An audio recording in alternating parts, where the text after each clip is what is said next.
وارثین انبیاء ہمارے علماء، ہو کبھی درپیش جو کوئی مسئلہ، پوچھ لیں حاضر ہوں ہم ان کی بارگاہ۔ الحمدللہ رب العالمین والصلاة والسلام علی سید المرسلین، اما بعد فاعوذ باللہ من الشیطان الرجیم، بسم اللہ الرحمن الرحیم۔ الصلاة والسلام علیکہ یا رسول اللہ وعلی آلکہ واصحابکہ یا حبیب اللہ۔ الصلاة والسلام علیکہ یا نبی اللہ وعلی آلکہ واصحابکہ یا نور اللہ۔ فرمان مصطفیٰ صلی اللہ علیہ وسلم ہے، جو مجھ پر ایک مرتبہ درود پڑھتا ہے اللہ کریم اس پر 10 رحمتیں نازل فرماتا ہے۔ صلو علی الحبیب صلی اللہ تعالی علی محمد صلی اللہ علیہ وسلم۔ سلسلہ ہے دارالافتاء اہل سنت، احکام شرعیہ اس کے اندر جاننے کی کوشش کی جاتی ہے، مفتی صاحب بیان کرتے ہیں، اور اس سلسلے کی رونق ہمارے ساتھ مفتی محمد کفیل اتاری مدنی صاحب الحمدللہ ہوا کرتے ہیں۔ انشاءاللہ آپ کے سوالات کے جوابات بھی دیں گے۔ آئیے چلتے ہیں ایک ویڈیو سوال کی طرف۔ میں نعیم احمد اتاری بول رہا ہوں۔ لوگ کہتے ہیں کہ ہر کام میں اللہ کی مرضی نہیں ہوتی، ایسا کہنا کیسا؟ اللہ اکبر۔ جی مفتی صاحب، ہر کام میں اللہ کی مرضی نہیں ہوتی۔ بسم اللہ الرحمن الرحیم۔ دنیا میں بلکہ تمام جہانوں میں جو کچھ بھی ہوتا ہے وہ حکم الہی سے ہوتا ہے۔ اللہ پاک کے حکم کے بغیر کوئی پتا بھی جو ہے وہ نہیں ہل سکتا، کوئی پرندہ بھی نہیں اڑ سکتا۔ انسان اچھے اعمال کرتا ہے تو اس کے پیچھے بھی حکم الہی ہے، برے کام اگر کرتا ہے تو اس کے پیچھے بھی حکم الہی ہی موجود ہوتا ہے۔ فرق یہ ہے کہ کس چیز میں اللہ پاک کی رضا شامل ہے اور کس چیز میں اس کی ناراضگی شامل ہے۔ صحیح۔ حکم الہی اس اعتبار سے کہ اس کے حکم کے بغیر کسی شخص میں یہ طاقت نہیں ہے کہ وہ گناہ کی طرف ہاتھ بڑھا سکے یا گناہ کی طرف بڑھ سکے یا نیکی کی طرف ہی بڑھ سکے یا گناہ سے بچنے کی طرف جو ہے وہ آ سکے۔ تو جیسا کہ لا حول ولا قوت الا باللہ، کہ نیکی کرنے کی توفیق بھی اللہ کی طرف سے ہے اور گناہ سے بچنے کی جو طاقت ہے وہ بھی اللہ کی طرف سے۔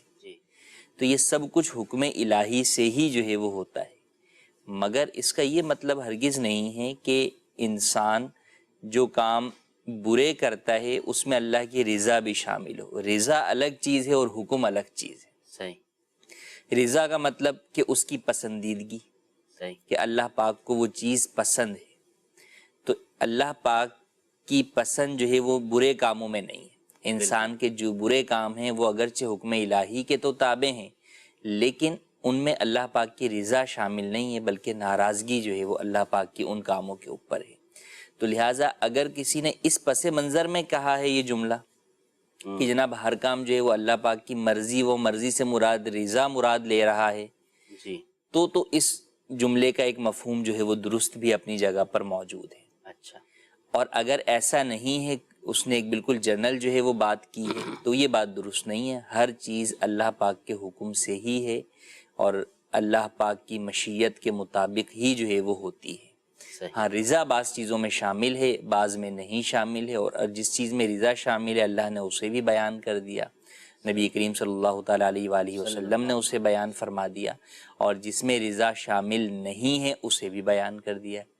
تو لہٰذا ہمیں یہ چاہیے کہ ہم اگر گناہ کریں تو اسے اللہ پاک کے اوپر نہ ڈالیں کہ بھئی ہم کیا کر سکتے تھے، یہ تو جو ہے نا وہ اللہ پاک کے حکم سے ہوا یا یہ تو ہماری تقدیر میں لکھا ہے، بلکہ اس بات کی حدیث پاک میں ہی تلقین دی گئی کہ جب کوئی نیک کام کرو تو اللہ کی طرف نسبت کرو کہ اللہ نے توفیق دی تو مجھے یہ کام کرنے کو کہ مجھے طاقت ملی، اور جب گناہ کرو تو اسو اپنے نفس کی طرف منسوب کرو کہ یہ میری جو ہے وہ کوتاہی ہے، میری غلطی ہے۔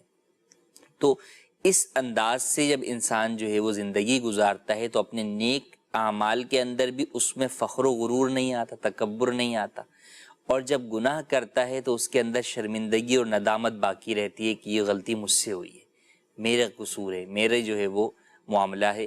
تو اس طریقے سے ہمیں اپنی زندگی گزارنی چاہیے اور یہی عقیدہ اور نظریہ رکھنا چاہیے۔ جی بالکل مفتی صاحب، دو اس کے آپ نے معنی بیان کیے، لیکن عمومی طور پر یہ جملہ بولنا چاہیے یا نہیں؟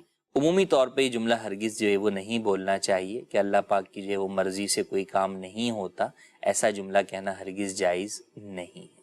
جی، اس سے یہ بھی ایک ناظرین ہمیں سیکھنے کو ملا ہے کہ جب بھی کسی سے بات سنیں تو بعض اوقات فوراً کسی کے جملوں پر جو ہے وہ حکم لگا دیا کرتے ہیں. اب یہ جملہ بظاہر جو ہے ہم نے سنا اور مفتی صاحب نے بڑے اچھے انداز میں اس کی ہمیں شرعی رہنمائی عطا فرمائی ہے. اللہ کریم ہمیں اسلام پر عمل کی توفیق عطا فرمائے. آئیے دوسری کال کی طرف چلتے ہیں. محسن حمید ہے اور میں چنوٹ سے بات کر رہا ہوں. میں نے پوچھنا یہ تھا کہ جو نظر لگتی ہے وہ کیا ہر چیز پہ لگ جاتی ہے، اور جو کوئی چیز جیسا کہ کوئی جانور ہے اس کو نظر لگ جائے تو کیسے پتہ چلے گا کہ اسے نظر لگی ہے، اس کی نظر کیسے اتارنی ہے؟ جی مفتی صاحب. نظر لگنا برحق ہے اور کسی بھی چیز کو لگ سکتی ہے. جاندار چیزوں کو بھی لگ سکتی ہے، انسان کو بھی لگ سکتی ہے، جانوروں کو بھی لگ سکتی ہے. بے جان چیزیں، گاڑی ہے، بنگلہ ہے، گھر ہے، چیزیں ہیں، موبائل فون ہے، ہر چیز کو جو ہے وہ نظر لگ سکتی ہے. نظر لگنا برحق ہے، یہ حدیث پاک سے ثابت ہے. اب پتہ کیسے چلے کہ لگ گئی، تو اس کے پتہ کرنے کا کوئی جو ہے وہ اسپیشل کوئی فارمولا تو جو ہے وہ نہیں ہے. بس اوقات کاٹ میں یا استخارہ کے اندر اس طرح کے اشارے جو ہے وہ آ جاتے ہیں، تو اس کے جو نظر کے اتارنے کے جو طریقے ہیں یا جو ٹوٹکے ہیں انہیں اختیار کیا جا سکتا ہے. جی، نظر اتارنے کے لیے تعویذات عطاریہ ہمارا دعوت اسلامی کا بستہ ہوا کرتا ہے. اپنے علاقے میں معلوم کر کے آپ وہاں سے استخارہ بھی کروا سکتے ہیں اور نظر کی کاٹ وغیرہ بھی کروا سکتے ہیں. اچھا مفتی صاحب، اس کے بارے میں یہ بھی آپ ارشاد فرمائیں کہ کیا نظر ہمیشہ بری ہی لگتی ہے یا اچھی نظر بھی کبھی کبھار لگ جاتی ہے؟ نظر یعنی جو نظر کا ایک مفہوم ہے وہ یہی ہے کہ نظر لگ گئی، یعنی اس کو کسی شخص نے جو ہے وہ دیکھا اور اس اعتبار سے اس کی نظر بد جو ہے وہ لگ گئی. اسی لیے نظر کے ساتھ عموماً جب کتابوں میں لفظ استعمال ہوتا ہے وہ نظر بد کا استعمال ہوتا ہے. اچھی نظر بالکل جو یہ مختلف نظریں پڑتی ہیں تو وہ اچھی ہو سکتی ہیں. اسی لیے کہا کہ نظر بد سے بچنے کا بہترین طریقہ یہ ہے کہ آدمی جو دیکھے کسی چیز کو تو ماشاء اللہ کہہ دے، بارک اللہ کہہ دے. تو یہ وہ الفاظ ہیں کہ جو اس چیز کو گویا کہ نظر بد سے جو ہے وہ محفوظ کر دیتے ہیں. تو اس کا مطلب یہ ہوا کہ اچھی نظر بھی جو ہے وہ ہو سکتی ہے، ہر نظر نظر بد جو ہے وہ نہیں ہوتی. جی، مجھے یاد پڑتا ہے امیر اہل سنت نے مفتی صاحب ایک مرتبہ مدری مذاکرے میں فرمایا تھا کہ ماں بچے کو جو ہے نا اکثر ماں کی ہی نظر لگ جاتی، جی، کیونکہ وہ جتنی محبت سے ماں اپنے بچے کو دیکھے گی تو اتنی محبت سے شاید کوئی اور نہ دیکھ سکے. تو مفتی صاحب نے ہمیں بتایا کہ اچھی نظر بھی لگ جاتی ہے، بری بھی لگ جاتی ہے. اچھا مفتی صاحب نے یہ بھی بتایا کہ دیکھیں کسی چیز کو اچھی لگے تو ماشاءاللہ کہہ دینا چاہیے. تو مفتی صاحب یہ جو گاڑیوں پر، عمارتوں پر ماشاءاللہ، سبحان اللہ اس طرح کے الفاظ لکھے ہوتے ہیں، شاید اس کا مقصد بھی یہ ہوتا ہے. اس کی وجہ بھی یہی ہے کہ دیکھنے والی کی جب نظر پڑے تو اس کو بے ساختہ یاد آ جائے اس چیز کو دیکھ کر، اور وہ اس کے اوپر دیکھ کر جو ہے وہ ماشاءاللہ کہہ لے. تو بالکل یہ مقصد بھی ہوتا ہے. جی، اللہ کریم ہمیں ہر قسم کی نظر سے محفوظ فرمائے، اپنی رحمتیں عطا فرمائے. آئیے تیسری کال کی طرف چلتے ہیں. میرا نام احمد رضا فرام جنگ. میرا مفتی صاحب سے یہ سوال ہے کہ جو عورتیں محفل میلاد کرتی ہیں کیا وہ ڈف کے ساتھ نعت پڑھ سکتی ہیں؟ جی مفتی صاحب کیا فرمائیں گے؟ دف کے ساتھ نعت پڑھنا یا موسیقی کے ساتھ نعت پڑھنا، چاہے عورتیں پڑھیں یا مرد پڑھیں، سب کے لیے ہی ناجائز اور گناہ ہے. نعتیں پڑھنا یقیناً جو ہے وہ ثواب کا کام ہے. نبی کریم صلی اللہ تعالیٰ علیہ وآلہ وسلم کی تعریف و توصیف اور ثنا ہے، اور یہ سب چیزیں جو ہے وہ ذکر کے اندر شامل ہیں، تو اس سے منع نہیں ہے. لیکن اگر اس کے ساتھ موسیقی آ جائے گی تو موسیقی وہ چیز ہے جس کے خاتمے کے لیے نبی کریم صلی اللہ تعالیٰ علیہ وآلہ وسلم کی بعثت ہوئی، کہ آپ نے اپنی بعثت کے مقاصد میں سے ایک یہ مقصد بیان فرمایا کہ میں مزامیر کو توڑ دوں. جی، تو لہٰذا مزامیر کے ساتھ جو ہے وہ کوئی بھی نعت پڑھنا ہرگز جو ہے وہ جائز نہیں ہے. یوں ہی ہمارے ہاں جو عموماً دف رائج ہے وہ مزامیر کے بغیر نہیں ہوتی. تو مزامیر کے ساتھ والی دف کا حکم وہی حکم ہے جو کہ مزامیر کا ہے، یعنی موسیقی کا ہے. تھوڑا واضح مزامیر یعنی وہ آلات جو کہ موسیقی کے جو ہے وہ آلات ہوتے ہیں، انہیں جو ہے وہ ایک جنرل ٹرم میں اصطلاح کے اندر جو ہے وہ مزامیر جو ہے وہ کہا جاتا ہے. تو آسان یوں سمجھ لیں کہ موسیقی جن سے جو ہے وہ پیدا ہوتی ہے، جس سے موسیقی کی آواز جو ہے وہ نکلتی ہے. اب وہ چاہے جو ہے وہ ایک ربط کے ساتھ نکلے جس طرح بانسری بجانے والا بجاتا ہے، یا جو ہے وہ گٹار کے اوپر جو ہے وہ ہے، یا یہ ہے کہ کوئی ویسے ہی جو ہے وہ آواز بے سری جو ہے وہ نکالے، لیکن جب اس کا تعلق جو ہے وہ اس طرح کے آلات کے ساتھ ہے تو وہ ناجائز ہے، اس کی ہرگز اجازت نہیں ہے۔ بعض لوگ یہاں پر کچھ روایات سے جو ہے وہ استدلال کرتے ہیں کہ جناب جو ہے وہ جب نبی کریم صلی اللہ تعالیٰ علیہ وآلہ وسلم کی مدینہ منورہ میں حاضری ہوئی ہجرت کے موقع کے اوپر، تو بچیوں نے جو ہے وہ دف بجایا، تو اس کے متعلق بھی یہ بات ذہن نشین رکھنی چاہیے کہ علماء نے فرمایا کہ اولاً تو وہ دف یہ والا نہیں تھا جو ہمارے ہاں رائج ہے۔ ہمارے ہاں دف کے اندر سائیڈ میں جو ہے وہ گھنٹیاں لگی ہوتی ہیں جس سے جو ہے وہ جھنکار لٹک رہی ہوتی ہے، اس سے آواز آتی ہے۔ وہ جسٹ جو ہے وہ صرف ایک سادہ جو ہے وہ سمجھے کہ ایک ڈبہ ٹائپ کا جو ہے وہ چیز تھی، دھب دھب کی آواز کے ساتھ۔ دوسرا فرمایا کہ وہ بچیوں کا عمل تھا، جو چھوٹی نابالغ بچیاں تھیں جن کے اوپر ویسے ہی احکام شرع جو ہے وہ لاگو نہیں ہوتے، تو یہ ان کا ایک جو ہے وہ خوشی کا اظہار تھا نبی کریم صلی اللہ تعالی وسلم کی آمد کے وقت۔ لیکن اس سے یہ استدلال کرنا کہ جو ہے وہ آج بھی فی زمانہ جھانج والی جو ہے وہ یا جو ہے وہ جھنکار والی دف بجانا یا جو ہے وہ ایک سر کے ساتھ یا جو ہے وہ ایک جس کو کہتے ہیں کہ قواعد موسیقی کے میوزک کے جو انسٹرومنٹس ہیں ان کی جو ایک ترتیب ہے اس ترتیب کے اوپر اسے بجانا اور بالخصوص بالغ افراد چاہے وہ مرد ہوں یا عورتوں کا بجانا، اس کی ہرگز اجازت نہیں ہے۔ خواتین کی نعتوں کے اندر تو اس بات کا بھی خیال رکھنا ضروری ہے کہ نہ صرف وہ ان سب چیزوں سے پاک ہو بلکہ ان کی آواز بھی اتنی آہستہ ہونی چاہیے کہ وہ آواز غیر محرم مردوں تک نہ پہنچے، کیونکہ عورت کی یہ آواز یہ بھی عورت ہے، یعنی چھپانے کی چیز ہے، تو اس کا اپنی اس آواز کو غیر محرم مردوں تک پہنچانا اگرچہ بصورت نعت ہو بصورت تلاوت ہو یہ جائز نہیں ہے، عورت گناہ گار ہوگی۔ لہٰذا لازم ہے کہ خواتین محفل میلاد کرتے ہوئے اس بات کا ضرور خیال کریں کہ اپنی آواز جو ہے وہ آہستہ رکھیں، غیر محرم مردوں تک ان کی آواز نہ جائے۔ میلاد ضرور کریں مگر اپنی آواز جو ہے وہ غیر محرم مردوں تک نہ پہنچنے دیں۔ جی، شیطان جو ہے وہ بسا اوقات نیکیاں کروانے کے بہانے جو ہے وہ گناہ کروا دیا کرتا ہے۔ نعت خوانی کے اندر بھی بعض لوگ جو ہے وہ اس طرح کی چیزیں کیا کرتے ہیں، اور بھی کچھ ایسی چیزیں ہیں جس کی اسلام اجازت نہیں دیتا، تو ہمیں اسلام کی حدود کے اندر رہ کر ہی ہر کام کرنا چاہیے۔ تو بہرحال مفتی صاحب نے بتایا کہ مروجہ جو اپنا دف کے ساتھ نعت خوانی وغیرہ کی جاتی ہے اس سے ہمیں بچنا چاہیے۔ مفتی صاحب ہمارے پاس یہ SMS کے ذریعے سے بھی لوگ سوالات پوچھتے ہیں۔ سوال یہ ہے، اللہ کے حکم سے بغیر پتا بھی نہیں ہلتا، یہ کہنا کیسا ہے؟ یہ آپ نے پہلے جو بتایا تھا اس کے حوالے سے مزید اس پر انہوں نے سوال کیا۔ یہ بات بالکل درست ہے کہ حکم الہی کے بغیر جو ہے وہ کچھ بھی نہیں ہو سکتا۔ یہ ایک اگر میں کہوں کہ فی زمانہ اس بات کو ہمیں اپنے بچوں کو ذہن نشین کروانا یہ بے حد ضروری چیز ہے، کیونکہ جب ہم مادی دنیا کی طرف اور سائنس کی طرف ایجوکیشن کے اندر جب ہم چیزیں پڑھتے ہیں تو کئی چیزوں میں ذہن میں یہ بات غیر محسوس طریقے سے جو ہے وہ بیٹھتی چلی جاتی ہے کہ ان چیزوں کا کام یہ ہے، ان چیزوں کی اپنی طاقت جو ہے وہ یہ ہے۔ ظاہری اسباب کو ہی حقیقی سبب سمجھنا شروع کر دیتے ہیں۔ تو جب ہم اپنے بچوں کے ذہنوں میں اس بات کو باور کرائیں گے کہ مسبب الاسباب اور حقیقی طور پر ہر چیز کا خالق و مالک اللہ عز و جل ہے، بالکل اس کے حکم سے ہی سب کچھ ہوتا ہے، تو کبھی جب وہ ان چیزوں کے اندر تبدیلی دیکھے گا تو اس کا اس بات کی طرف جو ہے وہ ایمان اور زیادہ کامل ہو جائے گا کہ یقیناً اللہ پاک کا اس معاملے میں حکم نہیں ہوا تو ایسا جو ہے وہ ہو گیا، اور ایسا نہیں ہوا۔ اس کی بہت ساری مثالیں ہیں، جس میں ایک عام مثال اگر ہم کہیں جو ہمارے ساتھ اکثر و بیشتر پیش آتی ہے کہ جناب محکمہ موسمیات بتاتا ہے کہ سر بارش جو ہے وہ ہونے والی ہے، اور اس کے جو ظاہری اسباب ہوتے ہیں، ہوائیں بھی چل جاتی ہیں اور بادل بھی آ جاتے ہیں، لیکن بسا اوقات ایک قطرہ بھی نہیں برستا، اور کبھی ہم یہ دیکھتے ہیں کہ کوئی پیشن گوئی نہیں ہوتی ہے اور اچانک جو ہے وہ سورج کی موجودگی میں بھی بارش ہونا شروع ہو جاتی ہے۔ تو گویا کہ ان ظاہری اسباب کے برعکس جب وہ کام ہو جاتا ہے تو اس سے یہ پتہ چلا کہ یہ ظاہری اسباب اسی کے ہیں کہ جس کا حکم چلتا ہے۔ وہ جب چاہے تو وہی چھری جو کاٹنے والی ہوتی ہے وہ حضرت اسماعیل علیہ نبینا علیہ الصلوۃ والسلام کے مبارک جو ہے وہ گردن پر نہیں چل پاتی۔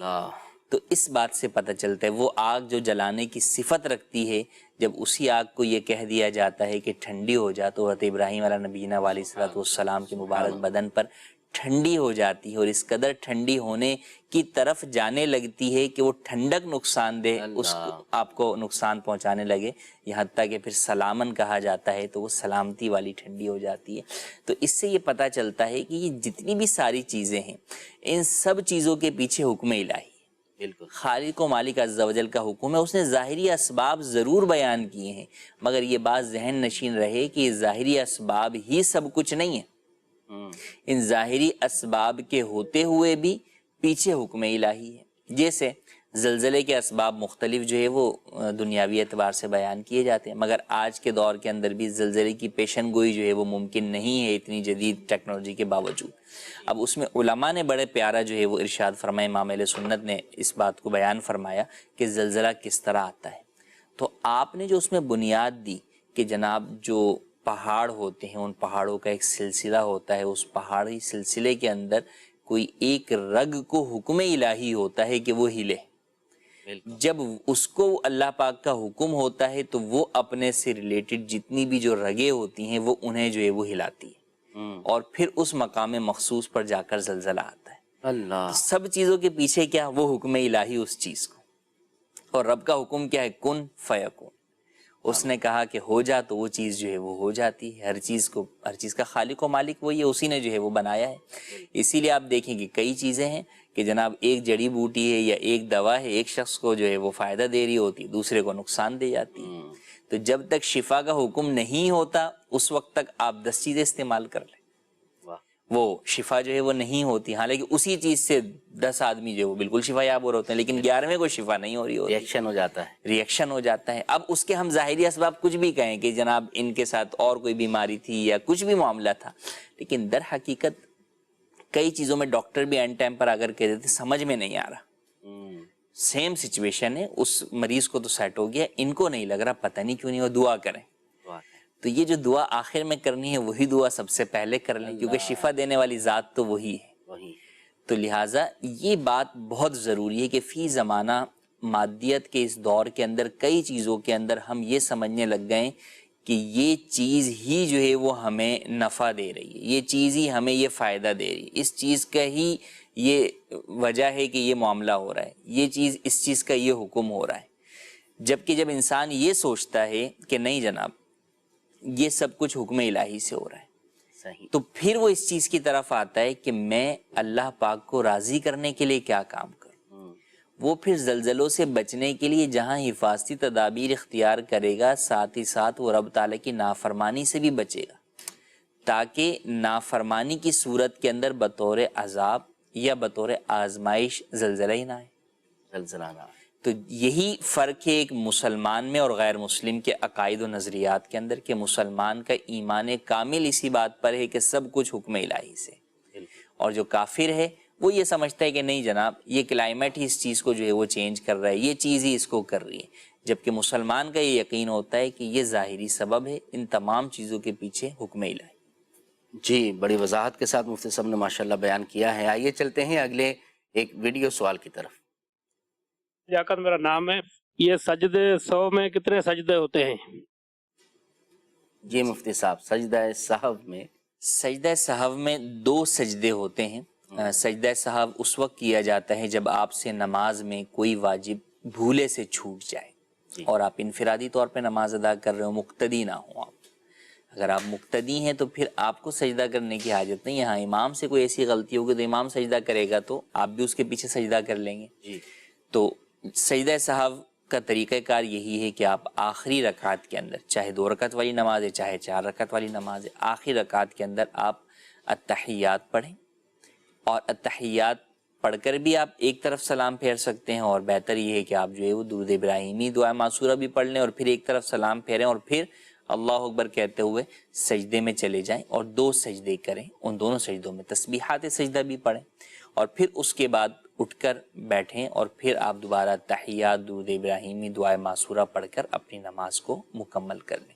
یاد رہے کہ سجدہ سہو کہاں ہوتا ہے کہاں نہیں ہوتا، یہ جاننا بہت ضروری۔ کہیں ایسا نہ ہو کہ آپ کی نماز ہی ٹوٹ گئی ہو اور آپ سجدہ سہو کر کے اسے پورا کر رہے ہیں، تو فائدہ نہیں ہوگا۔ جب نماز ٹوٹ جائے گی یا نماز واجب الادا ہوگی تو آپ کو دوبارہ ہی پڑھنی ہوگی۔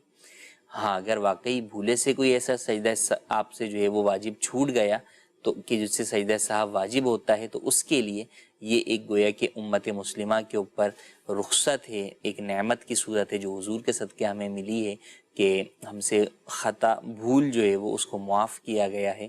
تو اس اعتبار سے یہ سہولت دی گئی کہ بجائے اس کے کہ آپ دوبارہ نماز پوری پڑھیں، وہ 2 سجدے جو ہے وہ اس نماز میں آنے والی کمی کوتاہی کو گویا کور کر لیتے ہیں اور اس چیز سے آپ کی نماز پاک صاف ہو جاتی۔ جی ماشاءاللہ، سجدہ صاحب کے حوالے سے مفتی صاحب نے ہمیں بتایا ہے۔ میں آپ کو مشورہ دوں گا کہ اب جیسے مفتی صاحب نے فرمایا کہ بھولے سے واجب چھوٹ جائے تو سجدہ صاحب جو ہے وہ واجب ہوتا ہے، اس کے لیے یہ پتہ ہونا چاہیے کہ نماز کے واجبات کتنے اور کون کون سے ہیں، اور اس کی رہنمائی کے لیے مکتبۃ المدینہ کی بہت پیاری کتاب ہے نماز کے احکام، اس کے اندر نماز کے واجبات بھی کافی تفصیل سے لکھے ہوئے ہیں، نماز کے 30 واجبات اس میں لکھے ہوئے ہیں۔ تو بہرحال آپ اس کو پڑھیں گے، آپ دعوت اسلامی کی مکتبۃ المدینہ سے بھی لے سکتے ہیں، ویب سائٹ سے بھی آپ جو ہے وہ PDF میں ڈاؤن لوڈ کر سکتے ہیں، تو وہاں سے لے کر اس کو پڑھ لیں گے، واجبات یاد ہو جائیں گے، تو پھر اگر واجب چھوٹ جائے بھولے سے تو پھر انشاءاللہ اس پر عمل کرنا آسان ہو جائے گا۔ آئیے اگلی کال کی طرف چلتے ہیں۔ محمد نواز اطاری رحیم یار خان سے، مفتی صاحب سے میرا سوال یہ ہے، جو جانور ادارے پہ دیے جاتے ہیں، ایک کے جانور ہوتے ہیں اور ایک چارہ ڈالتا ہے، اس کے بارے میں شرعی رہنمائی فرما دیجئے، اسلام میں ادارے پہ جانور دینا کیسا؟ جی مفتی صاحب، گاؤں دیہاتوں میں اصل میں ایسا ہوتا ہے کہ کسی کو جو ہے نا وہ جانور لے کر دے دیے جاتے ہیں۔ اب بسا اوقات تو یوں ہوتا ہے کہ بعض اوقات یہ طے ہوتا ہے کہ یہ جب بچہ دے گا تو اس پر نفع آد و آد ہوگا، یا پھر یہ جانور جب بڑا ہوگا اس کو بیچیں گے تو اس میں نفع آد و آد ہوتا ہے، تو اس میں کیا فرماتے ہیں؟ بٹائی پر جانور دینا بھی جو ہے وہ اس کو کہا جاتا ہے، شرعی اعتبار سے یہ جائز نہیں ہے، اسے شرکت فاسدہ کہتے ہیں۔ پارٹنرشپ ہے 2 افراد کی ایک چیز کے اندر، مگر اس میں وہ چیز در حقیقت کسی ایک شخص کی ملکیت ہے، دوسرا شخص صرف سروس پرووائڈ کر رہا ہے۔ ایسا ہی چونکہ جو عموماً ایسی جگہوں پر دیا جاتا ہے وہاں چارہ خریدا نہیں جاتا، بلکہ وہاں چارہ جو ہے نا وہ چر کر جانور کو جو ہے وہ مل جاتا ہے مفت کے اندر۔ جہاں اس طریقے سے پیسے لگتے ہیں چارے کے، وہاں عموماً وہ بھی مالک کی طرف سے ہی جو ہے وہ ہوتے ہیں۔ وہ شخص جو صرف سرونگ کر رہا ہوتا ہے، اس جانور کی دیکھ بھال وغیرہ کر رہا ہوتا ہے، اس کے عوض گویا کہ وہ منافع کے اندر جو ہے وہ پروفٹ کے اندر حصے دار بننا چاہ رہا ہوتا ہے۔ تو یہ شرعی اعتبار سے جائز نہیں ہے، کیونکہ آپ کسی بھی چیز میں جب پارٹنر بنتے ہیں تو وہ 2 طریقوں سے بن سکتے ہیں، یا تو آپ کو سامنے والوں نے پیسے دیے ہوں کہ اس سے یہ کام کرو، یہ 1 لاکھ روپے لو، اس سے پرچون کی دکان کھول لو، یہ 1 لاکھ روپے لو، اس سے جانور خریدو بیچو، یہ کام کرو، تو یہ کہلاتی ہے مداربت۔ اس صورت کے اندر کیش دینا ضروری ہے، یعنی جو سلیپنگ پارٹنر ہے اس کا ورکنگ پارٹنر کو کیش دینا ضروری ہے، وہ کیش سے آگے سارا کام کرے گا۔ اس میں نفع پروفٹ پرسنٹیج کے مطابق جو ہے وہ آپس میں باہمی رضامندی سے طے کر سکتے ہیں، لیکن اس میں اگر نقصان ہوگا خدا نخواستہ تو اگر وہ کیپٹل کی طرف بڑھے گا تو وہ نقصان ٹوٹل سلیپنگ پارٹنر کو یا انویسٹر کو برداشت کرنا پڑے گا۔ یہاں یہ صورت نہیں ہوتی کیونکہ عموماً جانور خرید کر دیا جاتا ہے، کیش نہیں دیا جاتا۔ دوسری صورت ہے پارٹنرشپ کی کہ دونوں افراد انویسٹ کریں، دونوں کے پیسے موجود ہوں، تو لہٰذا اگر دونوں کے پیسے موجود ہوں گے تو اس سے جو چیز خریدیں گے اس سے جو نفع ہوگا وہ بھی دونوں کا ہوگا، جو آپس میں پرسنٹیج طے کر لیں، اور جو اس سے نقصان ہوگا وہ ہر ایک کے کیپٹل کے اعتبار سے وہ برداشت کرے گا۔ تو یہ دونوں چیزیں ہمارے اس مسئلے میں نہیں پائی جاتی کہ نہ ہی اسے کیش دیا جاتا ہے اور نہ ہی جو ہے وہ دونوں کی انویسٹمنٹ ہوتی ہے، تو اس اعتبار سے یہ جائز نہیں ہے، بلکہ شرعی اعتبار سے اسے ختم کرنا ضروری ہے۔ اور جو سامنے والا شخص ہے جس نے سرونگ کی ہے، اس نے جو ہے وہ سروس دی ہے، اس کو اجرت مثل جو ہے وہ اس کو دینا لازم ہے اس شخص کے لیے جس کا وہ جانور تھا۔ اجرت مثل سے مراد کے مارکیٹ میں اس طرح کے کام کرنے کی جتنی اجرت دی جاتی ہے اتنی اجرت اسے دی جائے گی، اور اس پر توبہ بھی دونوں کو کرنی ہوگی۔ جائز طریقہ اس کا یہ ہو سکتا ہے کہ آپ سامنے والے کے ساتھ مداربت کر لیں کہ اس سے آپ جو ہے وہ پیسے دے دیں کہ سر یہ 1 لاکھ روپے لیں میری جانب سے، اس سے آپ جانور خریدیں اور خرید کر آپ اسے جو ہے وہ پالیں۔ اب وہ چاہے بچوں کی پیدائش کے اعتبار سے اس کو جو ہے وہ پالیں، یا جو ہے وہ اس کو بیچنے کے لیے پالیں کہ ٹھیک ہے آپ لیں اسے پالیں، پھر جو نفع بیچیے گا، پھر جو نفع ہوگا وہ ہم دونوں آپس میں پرسنٹیج کے اعتبار سے جو ہے وہ طے کر لیں، وہ آپس میں اس پرسنٹیج کے مطابق نفع تقسیم ہو جائے گا، اور خدا نخواستہ اگر نقصان ہوا تو وہ بہرحال سارا سلیپنگ پارٹنر کو برداشت کرنا پڑے گا. تو یہ ایک جائز صورت بھی موجود ہے. اچھا، یہ نفع یہ 50-50 بھی کر سکتے ہیں یا سلیپنگ پارٹنر یا انویسٹر ہے اس کا زیادہ ہوگا؟ اور نہیں، 50-50 بھی کر سکتے ہیں. ایون ورکنگ پارٹنر 60 بھی لینا چاہے تو وہ بھی لے سکتا ہے. تو اس میں شرعی اعتبار سے کوئی پابندی نہیں. ٹھیک ہے. ایس ایم ایس کے ذریعے بھی سوالات آ رہے ہیں مفتی صاحب. یہ ایس ایم ایس کے ذریعے اور فیس بک کے ذریعے سے یہ سوال آیا ہے کہ کیا مزار پر جا کر ہم یہ کہہ سکتے ہیں کہ آپ نہیں سنیں گے تو کون سنے گا؟ وہ شعر بھی کہا جاتا ہے نا کہ اگر تم نہ سنو گے تو میری کون سنے گا، اور اگر تم نہ کرو گے تو کرم کون کرے گا؟ کیا فرماتے ہیں؟ اولیاء اللہ کی بارگاہ میں حاضر ہونا اور ان سے جو ہے وہ مدد طلب کرنا یہ جائز ہے اور قرآن و حدیث سے ثابت ہے. اس طرح کے اشعار کے اندر مقصد یہ ہوتا ہے کہ آپ جو میرے سلسلے کے بزرگ ہیں، یا جو آپ جو ہے وہ غوث ہیں، یا آپ جو ہے وہ مشائخ میں سے شیخ ہیں، تو اگر آپ نہیں سنیں گے تو پھر معاشرے کے اندر میری کون سنے گا؟ یہ ہرگز مراد نہیں ہوتی کہ خدا نخواستہ آپ سے اوپر والے بزرگان دین یا انبیاء کرام یا اللہ پاک جو ہے وہ کی طرف نسبت ہو کہ جناب کون سنے گا. تو یہ ہرگز مراد نہیں ہوتی. مراد یہی ہوتی ہے کہ آپ اللہ کے نیک بندے ہیں. آپ اگر نہیں سنیں گے تو میں جس معاشرے میں رہ رہا ہوں، جو لوگ میرے ارد گرد ہیں، ان لوگوں سے میں کیا توقع کروں کہ وہ سنیں؟ آپ اتنے کریم ہیں، اتنے فضل والے ہیں، اتنا جو ہے نا آپ بے لوث ہیں، کسی آپ جو ہے نا وہ لالچ میں نہیں ہیں، بے لوث خدمت جو ہے وہ آپ کرتے ہیں. تو آپ جیسے کے پاس جب میں آیا ہوں فریاد لے کے، تو یا سیدی اگر آپ ہی میری فریاد کے اوپر میری جو ہے وہ غم گساری نہیں فرمائیں گے تو پھر معاشرے میں جو عام لوگ ہیں وہ تو لالچوں میں گھرے ہوئے ہیں، ان کے تو ہر چیز میں اپنا کوئی نہ کوئی مطلب مقصد ہوتا ہے. تو وہ کہاں میری جو ہے وہ سنیں گے؟ میں کس کے پاس آپ کے علاوہ فریاد لے کر جاؤں گا؟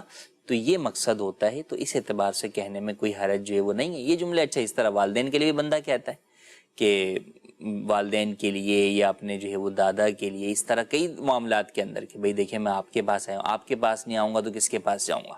یہ جملہ ایک عام طور پر جو ہے وہ کہا جاتا ہے. اچھا، اگر کمپنیز کے اندر آپ جو ہے وہ کام کر رہے ہیں تو وہاں بھی یہی ہے کہ آپ سیٹ کے پاس آخر میں کوئی شکایت ہوئی کہ بھئی آپ کو کسی کولیگ نے تنگ کر دیا یا کوئی بھی آپ کا میٹر ہو گیا، تو آپ کس کے پاس جائیں گے؟ آپ جو ہے وہ سیٹ کے پاس جائیں گے، ایچ آر کے پاس جائیں گے. تو آپ انہیں یہی جا کے بولتے ہیں سر آپ کے پاس نہیں آؤں گا تو کس کے پاس آؤں گا. تو اس کا یہ مطلب نہیں ہے کہ جناب آپ جو ہے نا وہ اللہ سے نہیں مانگ سکتے. صحیح، اللہ سے تو آپ کہہ ہی سکتے ہیں. مراد یہ کہ بھئی اس کمپنی کے اندر میں اگر آپ کے پاس نہیں آؤں گا تو اور کس کے پاس جاؤں گا اپنی شکایت لے کر؟ بالکل. اور اگر آپ میرا مسئلہ حل نہیں کریں گے تو کون حل کرے گا؟ بھئی آپ ان سب کے اندر گویا کہ ہائر اتھارٹی پر تو آپ ہیں. تو جب آپ ہی وہ کام نہیں کر سکیں گے تو میں نیچے والوں سے کیا توقع کروں کہ وہ میرا کوئی مسئلہ جو ہے وہ حل کریں گے؟ تو اس چیز سے سمجھنا، اس مثال سے جو ہے وہ سمجھنا امید ہے کہ کافی آسان ہو جائے گا کہ مراد یہی ہوتی ہے کہ آپ جس منصب پر ہیں تو اس میں آپ کے نیچے والوں سے میں کیا جو ہے وہ توقع کر سکتا ہوں. وہ جو عام لوگ ہیں مراد بھی وہی ہوتے ہیں کہ اولیاء اللہ مراد نہیں ہوتے. یقیناً کئی اولیاء کرام ہیں جو کہ جو ہے وہ مدد کر سکتے ہیں، اگرچہ وہ درجے کے اندر جو ہے وہ کم نیچے والے درجے میں بھی ہوں، لیکن مراد یہ ہوتی ہے کہ عام لوگوں میں، معاشرے میں جو نیک اللہ کے ولی، ان کے علاوہ جو عام لوگ ہیں ان کے پاس میں کیسے جاؤں؟ میں تو آپ کے پاس ہی آؤں گا. بڑے اچھے انداز میں اور بڑی مثالوں کے ساتھ مفتی صاحب نے بڑے واضح انداز میں ماشاءاللہ سمجھایا ہے. اللہ کریم ہمارے عقائد کی حفاظت فرمائے. ایس ایم ایس کے ذریعے سے مفتی صاحب یہ سوال پوچھا گیا ہے کہ یہ بتا دیں کہ ناپاکی کی حالت میں کیا جانور ذبح کر سکتے ہیں؟ اسی کے ساتھ ایک سوال اور ہے کہ کیا عورت جانور ذبح کر سکتی ہے؟ ناپاکی کی حالت میں یعنی غسل اگر فرض ہے یا غسل فرض نہیں ہے لیکن بدن کے اوپر یا کپڑوں پر نجاست لگی ہوئی ہے تو اس صورت کے اندر جانور ذبح کیا جا سکتا ہے. جانور جو ہے وہ ذبح ہو جائے گا. شرعی طریقہ کار سے ذبح کریں گے اللہ کا نام لے کر تو بالکل جانور ذبح ہو جائے گا. یوں ہی اگر عورت جانور ذبح کرتی ہے اور وہ ذبح کرنا درست طریقے سے جانتی ہے اور درست طریقے سے ذبح کر لیتی ہے تو بھی جانور ذبح ہو جائے گا اور وہ جانور حلال ہو جائے گا. عمومی طور پر جو پرانی خواتین ہیں وہ تو شاید مرغی وغیرہ جو ہے وہ ذبح کر لیتی ہوں گی، لیکن ایک ہے کہ بڑا جانور ہے جیسے بیل وغیرہ ہے، اب اس کو جب آپ ذبح کرنے کی طرف جاتے ہیں تو طاقت جو ہے وہ چاہیے ہوتی ہے، اور اپنے آپ کو بھی سنبھالنا ہوتا ہے، چھری کو بھی سنبھالنا ہوتا ہے، اور سامنے جانور کو بھی سنبھالنا ہوتا ہے، تو تین چیزوں کے سنبھالنے کے ساتھ جو ہے وہ تو یوں عورتوں کا منع کیا، مکروہ کے الفاظ بعض جگہ پر آئے کہ وہ درست طریقے سے سنبھال نہیں سکتی، یا تو بیچ میں وہ چھوڑ دے گی تو جانور کو تکلیف ہوگی کہ وہ جو ہے نا وہ مکمل ذبح بھی نہیں ہوگا اور اس کی کچھ نہ کچھ اس کو زخم بھی پہنچ چکا ہوگا، تو اس اعتبار سے جو ہے وہ کراہت کا قول ہے، لیکن اگر کوئی درست ذبح کرنا جانتی ہے اور وہ کر دیتی ہے تو بالکل جانور ذبح ہو جائے گا، اور اللہ کا نام جو ہے وہ اس پہ قصدن ترک نہیں کیا تو بالکل وہ جانور حلال بھی ہوگا۔ جی آئیے ایک کال کی طرف چلتے ہیں۔ جی سوال یہ ہے کہ امام صاحب صبح سویرے لیٹ اٹھتے ہیں اور آتے ہیں، پتہ نہیں وہ سنتے پڑھتے ہیں کہ نہیں پڑھتے، جماعت کراتے ہیں، یہ صحیح ہے کہ نہیں؟ جی مفتی صاحب کیا فرمائیں گے؟ امام صاحب ہوں یا دیگر کوئی بھی ہوں تو بہتر تو یہی ہے کہ آپ گھر سے ہی جو ہے وہ سنت فجر پڑھ کر آئیں، تو امام صاحب بھی یقیناً ایسا ہی کرتے ہوں گے، آپ ان کے بارے میں بدگمان کیوں ہو رہے ہیں کہ وہ کیوں نہیں پڑھتے ہوں گے؟ ہم سے زیادہ یعنی عام نمازیوں سے زیادہ یقیناً امام کا جو ہے وہ علم بھی زیادہ ہوتا ہے، تو ہمیں ان کے بارے میں یہی گمان جو ہے وہ کرنا چاہیے، ہرگز بدگمانی نہیں کرنی چاہیے۔ سنت فجر تو قریب با واجب ہے، اس کو لازمی طور پر پڑھنے کا ہی حکم ہے، تو ایک امام سے یہ متصور نہیں ہے کہ وہ جناب روزانہ ہی جو ہے نا وہ فجر کی سنتیں چھوڑ کر ہی آپ کو جماعت آ کر کروا رہے ہوں، تو وہ گھر سے پڑھ کر آ رہے ہوں گے، تو گھر سے پڑھ کر آنا جو ہے وہ افضل بھی ہے، تو بالکل اس میں کوئی حرج نہیں ہے اس معاملے میں، یا اس طرح کے اس دیگر امور کے اندر امام کے ساتھ بدگمان ہرگز نہیں ہونا چاہیے۔ بدگمانی نہیں کرنی چاہیے، ظاہر ہے امام ہیں اور وہ یقیناً ہم سے زیادہ نیک ہوتے ہیں، تو وہ کیسے چھوڑ سکتے ہیں سنتوں کو؟ مفتی صاحب نبی پاک صلی اللہ علیہ وسلم کا اس حوالے سے کیا معمول تھا؟ یہ سنتیں وغیرہ حضور علیہ السلام مسجد میں ادا فرماتے تھے یا گھر سے پڑھ کر آتے تھے؟ نبی کریم صلی اللہ تعالیٰ علیہ وآلہ وسلم کے بارے میں جو احادیث میں آتا ہے کہ آپ جب اپنے حجرہ مبارکہ سے تشریف لاتے تو اقامت کہی جاتی، تو اقامت کہی جاتی، اور آپ جب حجرے سے تشریف لاتے تو حی علی الصلاح حی علی الفلاح کا جو ہے وہ الفاظ کا وقت ہوتا، تو آپ کو دیکھ کر جو ہے وہ نمازی بھی کھڑے ہو جاتے، تو اس سے بھی یہ بات واضح ہے کہ نبی کریم صلی اللہ تعالیٰ علیہ وآلہ وسلم سنن مبارکہ اپنے حجرہ مبارکہ میں ہی جو ہے وہ ادا فرماتے تھے۔ جی ناظرین اگلی کال کی طرف چلتے ہیں۔ جی مفتی صاحب نماز میں اگر کوئی ایسی گھڑی پہنتا ہے جو میٹل کی ہے تو اس میں کوئی مسئلہ تو نہیں ہے؟ جی مفتی صاحب چین والی گھڑی پہننا جائز ہے، البتہ بچنا بہتر ہے، کیونکہ بعض علماء کے نزدیک جو ہے وہ اس کی اجازت نہیں ہے، تو اختلاف علماء کی وجہ سے بچنا بہتر ہے، تو اس اعتبار سے بچنا بہتر ہے، لیکن اگر کوئی پہن کر نماز پڑھ لیتا ہے تو نماز ہو جائے گی۔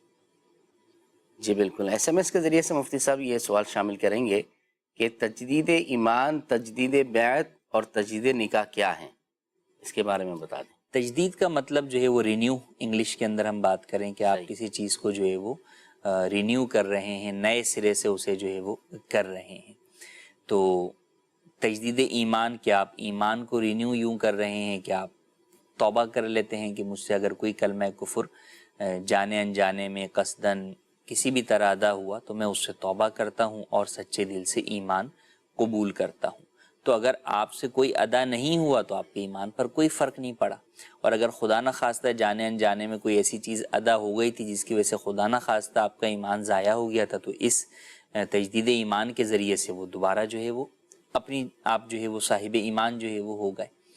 تجدید نکاح میں بھی یہی کہ جب اگر خدا نہ خواستہ کسی کا ایمان ضائع ہو گیا تو ایمان کے ساتھ ہی نکاح ہے، مسلمان کا نکاح مسلمان کے ساتھ ہی، تو لہٰذا جب وہ جو ہے وہ ایمان باقی نہ رہا تو نکاح بھی جو ہے وہ باقی نہیں رہا، خاص طور پہ جبکہ مرد نے جو ہے وہ کفر جو ہے وہ بکا ہو، تو ایسی صورت میں آپ تجدید نکاح کر لیں کہ جناب دو گواہوں کی موجودگی کے اندر، دو گواہ مرد ہوں یا ایک مرد اور دو عورتیں ہوں، شوہر بیوی سے کہے کہ بھئی میں نے تم سے نکاح کیا، وہ کہے میں نے قبول کیا، تو یوں نکاح ہو جائے گا، یہ تجدید نکاح ہے۔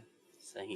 تجدید بیعت کے لیے اس البتہ میں مفتی صاحب کیا نیا مہر بھی رکھنا ہوگا تجدید نکاح میں؟ اب اس میں دو صورتیں ہوتی ہیں، بعض صورتوں میں تجدید ایمان اور تجدید نکاح واجب ہو جاتا ہے، یعنی فتویٰ یہ ہوا کہ واقعی اس شخص کا جو کفر تھا اس کے مطابق یہ کافر ہو گیا، دائرہ اسلام سے ہی خارج ہو گیا، تو اگر ایسی صورت ہے تو پھر حق مہر جو ہے وہ نیا بھی ہوگا اور پچھلے مہر کی ادائیگی بھی لازم ہوگی کہ وہ پچھلا ختم ہو گیا۔ اور ایک یہ کہ آپ احتیاطاً کر رہے ہیں، کچھ ایسی چیز ہوئی نہیں ہے لیکن آپ احتیاطاً وہ کر رہے ہیں، یا کوئی ایسا جملہ کہا گیا لیکن اس کے اوپر حکم علماء نے ہی یہ بتایا کہ بھئی اس میں احتیاطاً تجدید نکاح ہے، تو ایسی صورت کے اندر مہر کا ذکر جو ہے وہ ضروری نہیں ہے۔ مہر اگر نہ بھی رکھا گیا تو بھی جو ہے وہ تجدید نکاح ہو سکتا ہے۔ تجدید بیعت کے لیے البتہ دوبارہ اپنے پیر صاحب کو جو ہے وہ آپ کو بیعت کے لیے درخواست کرنی پڑے گی، یا اگر پیر صاحب جس وقت بیعت کروا رہے ہیں اس وقت آپ ان کے ساتھ ساتھ بیعت کے الفاظ دہرا لیں گے تو یوں آپ کی تجدید بیعت بھی ہو جائے گی۔ آئیے چلتے ہیں ویڈیو کال کی طرف۔ مفتی صاحب کی بارگاہ میں عرض ہے کہ بعض مساجد کے اندر پانی کے ٹینک ہوتے ہیں یا پانی وہاں پر جو ہے وہ جمع ہوتا ہے وضو کرنے کے لیے، تو وہاں پر جو نماز پڑھنے آتے ہیں وہ یا پڑوسی جو ہیں وہ پانی لے کر جاتے ہیں، انتظام کے منع کرنے کے باوجود بھی وہ نہیں مانتے، تو آپ اس حوالے سے ارشاد فرمائیے کہ اس میں کون گناہ گار ہوگا، اس کا کیا جو ہے وہ حل ہوگا؟ جی حضور۔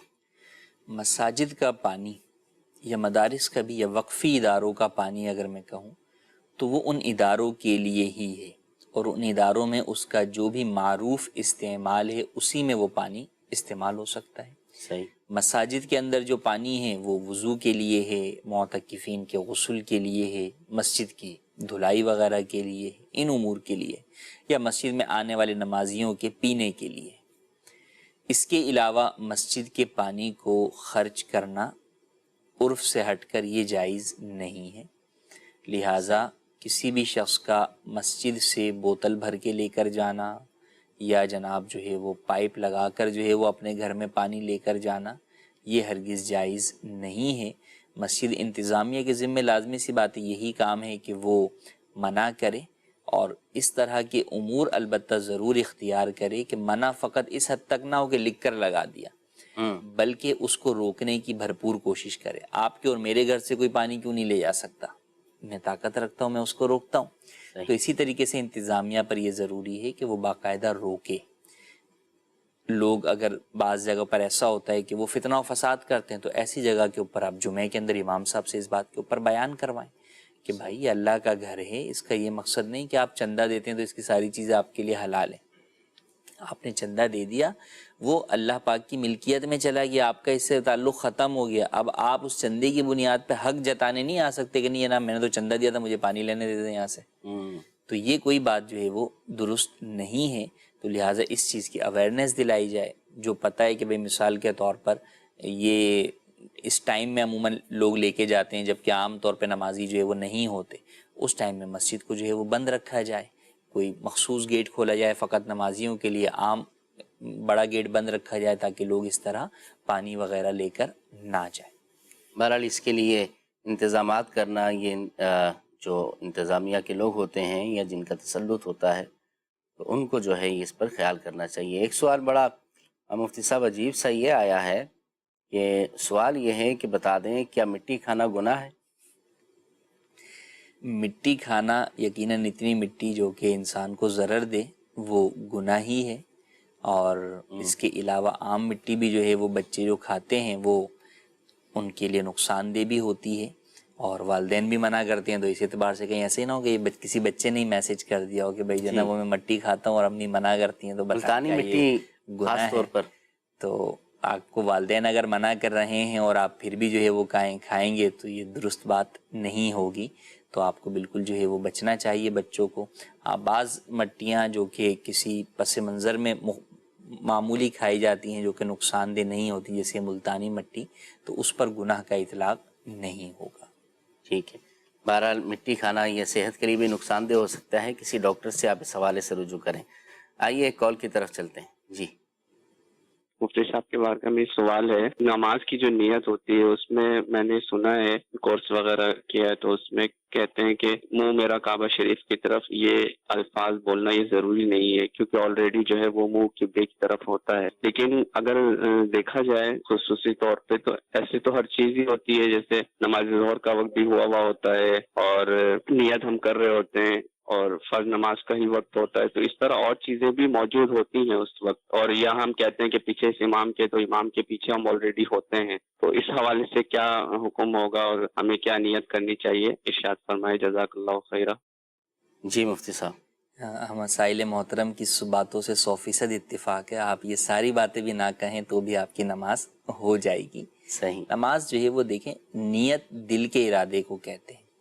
جب میرے دل میں یہ ارادہ ہے کہ یہ ظہر کا وقت ہے، میں نماز ظہر ادا کر رہا ہوں، نماز ظہر کے 4 فرض ادا کر رہا ہوں، امام صاحب کے پیچھے کھڑے ہو کے ادا کر رہا ہوں، تو یہ سارے الفاظ آپ کو کہنا ضروری نہیں ہے۔ آپ ان الفاظ کے بغیر فقط اللہ اکبر کہہ رہے ہیں، آپ کے دل میں یہ ساری باتیں ہیں، تو یہی نیت ہے۔ نیت دل کے ارادے کو کہتے ہیں۔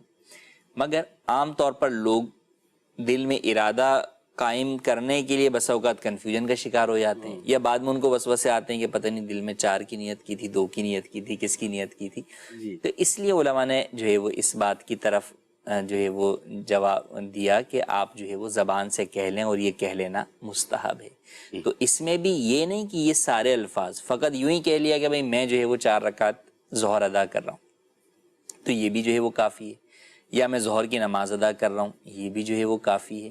اور اگر آپ یہ منہ میرا قبلے کی طرف جو ہے وہ کہیں تو بھی حرج نہیں ہے، ایسا نہیں ہے کہ یہ کوئی گناہ ہے، نہیں، آپ یہ بھی کہہ دیتے ہیں تو بھی کوئی حرج نہیں، اور نہیں کہتے تو بھی کوئی حرج نہیں۔ جس طریقے سے آپ ظہر کی نماز پڑھ رہے ہیں اور آپ نماز ظہر خاص نیت کے الفاظ میں نہ کہیں تو بھی ٹھیک ہے، اگر دل میں نیت ہے تو نماز ہو جائے گی، اور اگر جو ہے وہ آپ نہیں کہتے یا کہہ دیتے ہیں، دونوں صورتوں میں نماز ہو جائے گی۔ تو آپ دونوں چیزیں کہہ بھی سکتے ہیں اور چھوڑ بھی سکتے ہیں۔ جی، نیت دل کے ارادے کو کہتے ہیں۔ اللہ کریم ہماری نمازوں کو قبول فرمائے۔ ایک اور آخری کال کی طرف چلتے ہیں۔ جی، میرا مفتی صاحب سے یہ سوال ہے کہ میرا جسم مکمل پیرالائز ہے، میں صرف بول سکتا ہوں، تو میرے لیے نماز کا کیا حکم ہے؟ برائے مہربانی جواب ارشاد فرما دیجیے، اور مجھے پاکی نہ پاکی کا بھی کچھ نہیں پتا۔ اللہ پاک شفا عطا فرمائے۔ جی مفتی صاحب، اللہ پاک شفا عطا فرمائے، ہمارے بھائی کو صحت و تندرستی عطا فرمائے، اور ان کا جو ہے وہ جذبہ بھی قابل احترام ہے، اور ہم جیسوں کے لیے یقیناً ایک سبق ہے کہ اللہ پاک نے جو ہمیں جسم کی نعمت دی ہے، جو چل پھر رہے ہیں، ہمارے اعضاء کام کر رہے ہیں، تو ہمیں تو بدرجہ اولا جو ہے وہ زیادہ اللہ پاک کی عبادتیں ادا کرنی چاہیے، نماز پڑھنی چاہیے، نوافل پڑھنے چاہیے۔ بہرحال شرعی اعتبار سے وہ شخص جو کہ نماز کی ادائیگی پر کھڑے ہو کر بھی قادر نہیں ہے، بیٹھ کر بھی قادر نہیں ہے، تو پھر اب جب وہ لیٹ کر جو ہے وہ ادائیگی کرتا ہے تو وہ اشارے کے ساتھ نماز ادا کرتا ہے، تو آپ اشارے کے ساتھ جو ہے وہ نماز ادا کریں گے۔ جہاں تک پاکی ناپاکی کا تعلق ہے تو ایسی صورت کے اندر آپ کسی شخص کے ذمے یہ کام لگائیں کہ وہ آپ کو جو ہے وہ نمازوں کے اوقات کے اندر جو ہے وہ وضو وغیرہ جو ہے وہ کروا دے، اور آپ کے کپڑے اگر ناپاک ہوں تو انہیں جو ہے وہ تبدیل جو ہے وہ کروا دے، اور پھر یوں آپ جو ہے وہ اپنی نماز لیٹ کر ہی بستر پر، پاک بستر پر پڑھیں۔ کوئی ایسا وقت ہو کہ جناب کوئی موجود نہیں ہے اور نماز کا وقت جو ہے وہ جا رہا ہے، تو ایسی صورت کے اندر اگر تیمم ممکن ہے تو آپ تیمم جو ہے وہ کر کے نماز ادا کریں، اور اگر تیمم بھی ممکن نہیں ہے، کوئی تیمم کروانے والا ہی نہیں ہے، اور آپ نے جیسے بتایا کہ پورا جسم پیرالائز ہے، آپ اپنے ہاتھ وغیرہ کچھ بھی استعمال جو ہے وہ نہیں کر سکتے، تو پھر ایسی صورت کے اندر اس وقت کے اندر آپ جو ہے وہ فقط نماز کی سی جو ہے وہ صورت بنا کر جو ہے وہ اشارے سے جو ہے وہ افعال جو ہے وہ ادا کریں، لیکن یہ نماز بعد میں آپ کو ریپیٹ کرنی ہوگی۔ جب کوئی شخص آ جاتا ہے اور وہ آپ کو پاک کر دیتا ہے، وضو کروا دیتا ہے، یا تیمم کی صورت میں تیمم کروا دیتا ہے، تو پھر آپ کو اشارے سے یہ نماز دوبارہ پڑھنی ہوگی نیت کے ساتھ۔ آپ روحانی علاج بھی کروائیں، دعوت اسلامی کے تعویذات اطاریہ کے بستے سے بھی رابطہ کریں۔ اللہ پاک شفا عطا فرمائے۔